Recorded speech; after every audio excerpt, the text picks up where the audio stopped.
Hey, shalom, y'all. So, I was reading this book that I got from the local Brooklyn library. It's called Knowing Why, Adult Diagnosed Autistic People on Life and Autism. So, it's basically a compilation of people, and with each one kind of having a different testimony of their life, and they were all people diagnosed in their adulthood with autism. So they call it late diagnosis, and they're kind of giving testimony on a specific topic for each of them concerning autism. And anyways, so I was reading this one, and here's the header: Learning Autism Specific Techniques for Executive Dysfunction. So it goes from here to here, so I'm going to read it all and then give commentary, but I figured it really stuck out to me to kind of document and share this. It was kind of an amen to most of my life, if not entirety. Like, this is something, I'll get into it. So, all right. Every coping tool I developed in the first 35 years of my life. Hold on. Oh, okay, it's a comma. I was like, wait, what? All right. I developed without knowing I was autistic by identifying, isolating, and transferring skills developed for other things.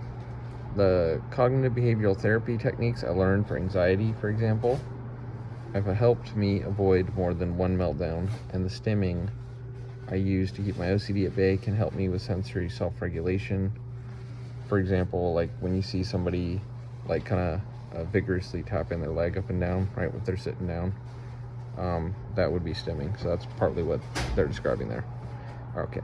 Only in the last year or so have I actively been learning coping techniques specifically to deal with my autistic nature.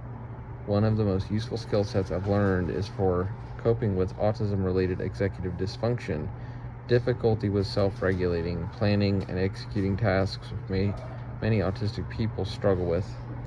Before diagnosis, I spent my life struggling with the belief that I was inherently lazy, that I was a procrastinator, it's how the person structures their sentences. It's confusing and it's hard to read, sorry. Before diagnosis, I spent my life struggling with the belief that I was inherently lazy, that I was a procrastinator. Because I didn't know I was autistic, I saw my struggles as moral failings. It was extremely unhealthy and played a significant role in my lifelong depression. As a student in high school, I failed multiple... Sorry, it was quiet until now. As a student in high school... These guys are fighting.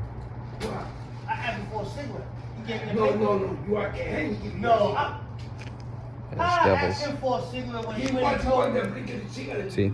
I try to give testimony in my life, and all of a sudden people are fighting over a cigarette.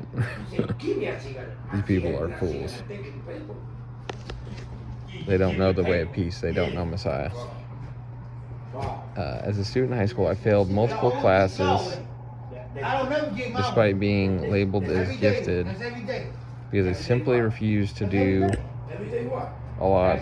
I guess I should have done this earlier when these people weren't around. I didn't say you could anything for me every day. All right. I said every day. Never mind. I didn't say.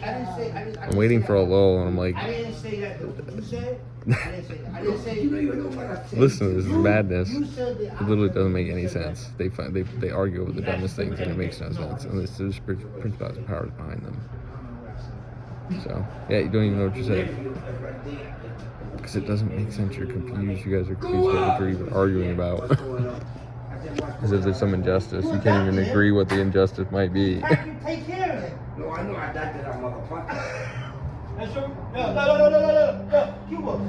You got full responsibility.